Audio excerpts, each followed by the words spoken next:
back. Hey, how's it going? How's it going? How's it going? So let's update everyone on. We haven't streamed for a little while, so let's tell them what you've been doing. So I've been pretty stuck in Luanda waiting for my visa situation. For those of you guys following along the whole trip, I've been solo walking. I've been walking the continent of Africa. My partner, who was my cameraman, and he was a support person on. He went back to Namibia. So I'm solo now, and I just started walking again. I'm 2 days in, and I'm about 70 kilometers north of Luanda, Angola. Sorry, you cut out there. How far are you? I'm 70 miles or 70 kilometers north of Luanda, Angola. Oh, okay. And so, are you getting close to where you the Congo? Is that where you're going next? Yeah, Congo's about 400 kilometers away, so about 280 miles. Okay, and you got your visa for that and all that. Yeah, I got it right here, actually.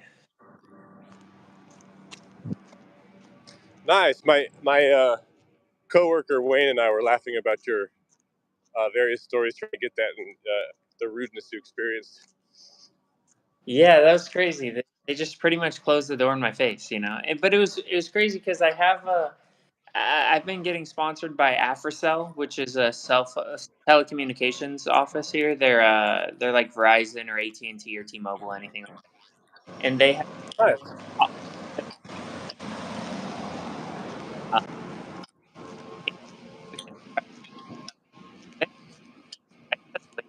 I didn't even do anything. I just sent them a photo of my passport. Um, and then how long? You said you're going to try and zip through the next country, right? Yeah, it's the next country is like 168 kilometers.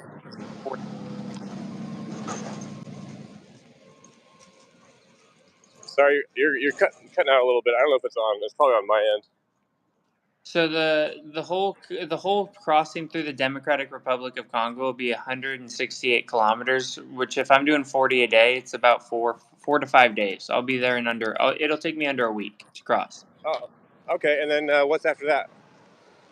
The Republic of Congo, they call it Congo Brazzaville.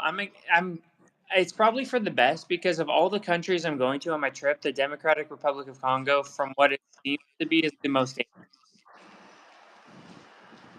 Okay. So you feel pretty good about once you get past the next country, the rest of your trip you're feeling pretty good about. Yeah, there's different levels of danger, right? So it's like the human aspect of the Democratic Republic of Congo is the most dangerous of everything on the trip, and then it won't get super dangerous again in the Sahara Desert. Then human.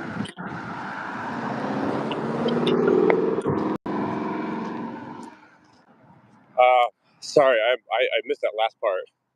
Oh, it's you're competing with the elements, right? So like if I go to like Mauritania, then it's like I go 2,000 kilometers without anything. So it's like I need to buy a wagon. I need to carry water with me. That's like huge quantities because it's gonna be days and weeks before I see anybody. Yikes! That is scarier. That's a little scarier to me. I think that's scarier to me too, if I'm being real. So like everyone's like, you got to be careful of the Democratic Republic of Congo. And it's like, yeah, I could get like robbed and stuff. Don't get me wrong, I've been robbed, so I'm a little less scared about being robbed again because they already took my most valuable stuff. Um, I have to walk across the Sahara Desert, then that's So you went back roughly to the spot where you were robbed to kind of continue your trek on foot. yes. Not right there. I mean, I'm sure was that a little freaky trying to go back in that area. No, when I got robbed there the first time, I went into like side neighborhoods, and I was like, because I was cutting across for a TV interview, and I was going to uh, like through kind of an alley area that I shouldn't have been at a time of night, but at the time, which is city, and or going into the main city, and it was daylight, so it wasn't. I just went to the general area, but the first time because the TV interview, I went way out of my way the first time. Okay, and then So, like, I think a lot of people, including myself, learned how big Luanda is. Seems like you had pretty mixed reviews of the experience staying in that city for an extended period. Yeah, I gotta figure this out. It I don't really know what you hate to be someone that's like, oh no, they're always asking and stuff like because we're in a situation of privilege, so I get that that's kind of like it sounds bad if you complain about that. But with that being said, if I leave my apartment and I walk anywhere for 20 minutes, I'll have 20 people follow me like over the course of the walk, asking me for money and grabbing me a shirt and pulling me. And so I gotta I don't know what the move is. Lights everywhere in the city as I'm waiting because it kind of scares me. I took a walk about a week or two ago, a burger at like 2 in the morning, and that followed me for like an hour and a half. Like and that much, and I didn't give it to them, and they followed me for or an hour and a half, and I thought they were going to rob me. Yeah, that's a little sketchy. So I don't know that like it's along the water. The city's beautiful. I mean, that's definitely something that has made me a little more stressed out than normal. Okay, I can see that. Yeah, so already kind of different experiences country to country so far. More than I was kind of assuming it would be. Well, I'm the thing that surprises me the most about the experience is differing from country to country is the weather. I guess I suppose because I've walked such a long distance, I've walked the equivalent of Portland, Oregon, until um, but I'm just going like one country to another in Africa, and from Namibia it was pure desert, and here it's almost tropical. And I'm going to the Congo, Democratic Republic of Congo, and then Gabon. And from what I've read, I think Gabon is where they placed Wakanda, like where they based it off of. Oh, okay. And is that just partly because you're just close to the ocean, or is Well, I think um, when I reach Gabon, I'll be crossing the equator. oh, gotcha. Okay, well that makes sense then. Yeah, it's they have the Black Panther there. It's like I don't know if it's their national animal or not, but it's like protected. It's there. I hope to go on some safaris, some tours, see one. Yeah, you should tell them that you used to do it, so you could be like, I could take it from here if you guys want. Yeah, I mean it's a different climate, but I'm sure it's a similar experience. It's more jungle. Mine was more brush. Oh, okay. So I mean, it obviously makes sense. So you're still south of the equator right now. Yeah, I'm probably about 1,000 kilometers south of the equator. Wow. Okay. Um, and then how's your health holding up? Last time we talked, you were having some kind of issues with the chicken, and have to eat more fish. Yeah, so I had stomach issues. I had typhoid fever. That was no fun. But I feel good. I took some tea and I'm feeling better. And I haven't. I've been in a civilized city, so I haven't eaten questionable for a month. So I feel perfect. And you weren't probably burning nearly as many calories without walking so much every day. No, so when I was walking 40 kilometers a day, anything that I and I was starving. Now I'm eating like 1.5 meals a day because I'm just doing push-ups in an apartment. Okay, that makes sense. Have you made any? You were kind of talking about doing more podcasts with more travelers. Have you been making more connections out on the road? Yeah, so I recently that solo rode his boat from Cape Town, South Africa, Rio de Janeiro, Brazil, Wow. Democratic Republic of Congo. Which actually makes me a little nervous about my trip. An American, they just locked him up for no reason. It says, and he was thrown like a black site for a month and a half. Oof. And so Wow. that made That's scary. I talked to a solo woman hitchhiker that hitchhiked from Indonesia to France. Then separate together, but I had to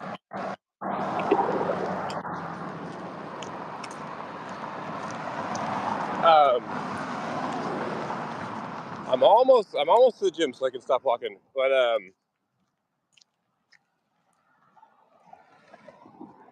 sorry, I forgot my next question.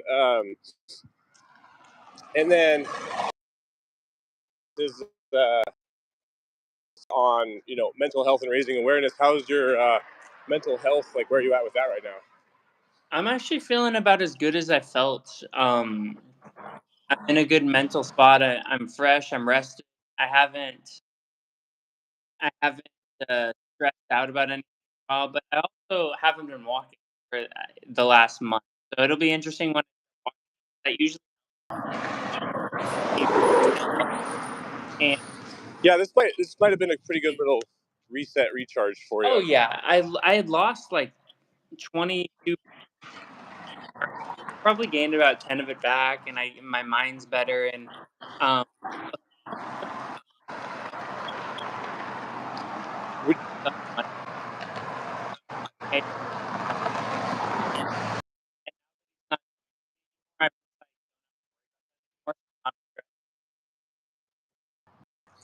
would you consider like planning more of these extended layoffs? I know that's not really your style and your mentality, or are you just gonna kind of take them when life hands them to you on this journey?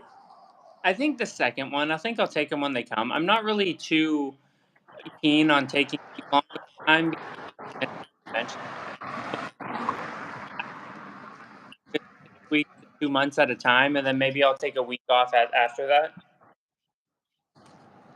Okay, that sounds like a pretty sustainable rhythm. Week on, 1 week off.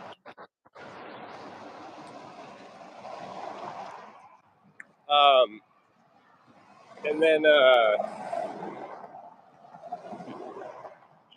sorry, these cars are really loud right Yeah, no worries. now. And so you're full solo now because last time you were walking with a psychologist and a cameraman. Yeah, man, that was too much. That was like, don't get Man. me wrong, like I love company and there's something peaceful and serene about walking by yourself and like gaining that. And when you walk with people, you just have to like talk and answer questions to people, and like, that's not why.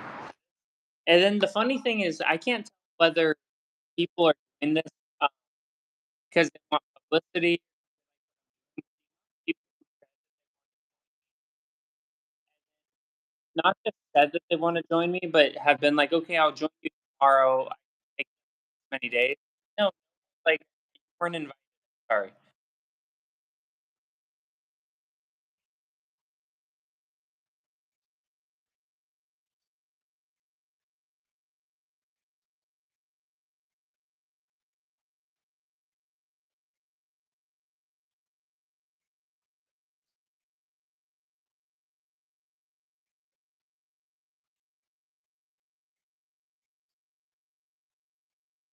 I kind of thought I'd be solo the whole time. It wasn't until I started where I found someone, and then I thought I'd be with someone for the whole time. And so now,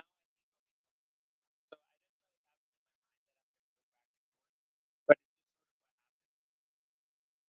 and I think better.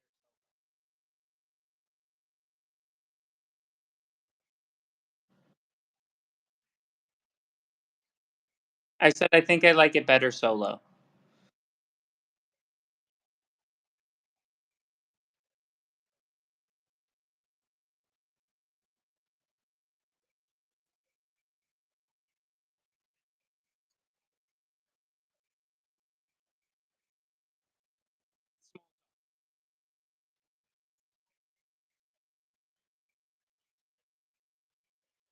It would interrupt kind of the focus of it. Well, it becomes a chore. It's like and I have to do small talk now. It's like I can't just walk. I have to be on all the time. Whereas like when I'm walking, sometimes I'll go 5, 6. Yeah, that makes sense. Um, well, this has been a good, fun little check-in. I got one more question before we go. Is who do you got in the Ravens and the Bills game? I actually have the Ravens beating the Eagles in my Super Bowl. So that Okay. that would mean that I have the Ravens beating the Bills. How about you? So I slightly lean towards the Bills for me, but I think if the Ravens get the first score, they're going to win. I think that between Lamar Jackson and Derrick Henry, that run game is so good that they'll be able to hammer him. But if they get behind, I think it's going to be tougher. Actually, I think Derrick Henry goes for 200 on the ground. Wow, it's in play. It for sure is in play. Um, Well, while we're at it, let's rapid fire. You're at the Chiefs. Sorry, what was that? These cars are so loud. Chiefs and Texans. Who you got? Chiefs, but lame. That is lame. Although the Texans edge rushers are challenged for the Chiefs tackles, who are the weakest part of their offense, but they'll still probably win. This is the last game the Chiefs will win, though. Yes, correct. And then And then, Ramsey. I really liked how the Rams played both sides of the ball in the last game. They looked so prepared for that game. Um, I think they're going to give the Eagles a pretty good fight, but they're just not going to have enough in the end. I think the same way. I'm actually rooting for the Rams, even though the Eagles were my Super Bowl contender pick. But I think the Eagles are lastly.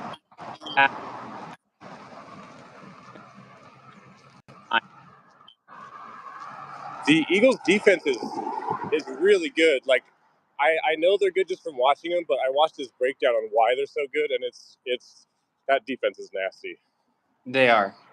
And then the final game is Commanders and Lions. Who you got? Lions. I think that'll be the biggest blowout of the weekend. Yeah, I think you're right. I think Lions are pretty fun to watch. You think the Lions can't beat the Eagles then, though, huh? I think the Lions can't stop anyone. Yeah, that does. They've had some pretty big injuries on defense. Mm-hmm. And then lastly, before I let you go, TikTok's banned. How do you feel about that in the U.S.? Here's my hot take. I'm on TikTok a fair amount. I've made some TikTok videos. You've made a lot of TikTok videos. I deleted TikTok for a month a couple months ago, and it didn't change my life at all. It doesn't. I don't care. I won't miss it. This may directly alter my life as someone who makes a little bit of money off of TikTok. There's also a non-zero chance they get some kind of thing and it comes back. People also migrate to something else similar, and like the way this stuff works is this stuff sorts itself out when there's such a big market for something like that. Yeah, but the U.S. is the only country that's losing TikTok. So, like, I'll still have TikTok. I'm just losing a lot of my followers. Oh, gotcha. Interesting. Yeah. So I think it'll be back. I That's my guess. I don't know if it'll be back right away, but I think something will happen. Yeah, I hope so too, because it was a lot of work to gain. Anyway. Yeah. Yeah. All right. Well, good talking to you, and thanks for joining us, everyone who stopped by, and we'll probably hopefully talk next week. Yeah, I'll see you next Friday. Anyway, good luck with your car stuff. Thank you.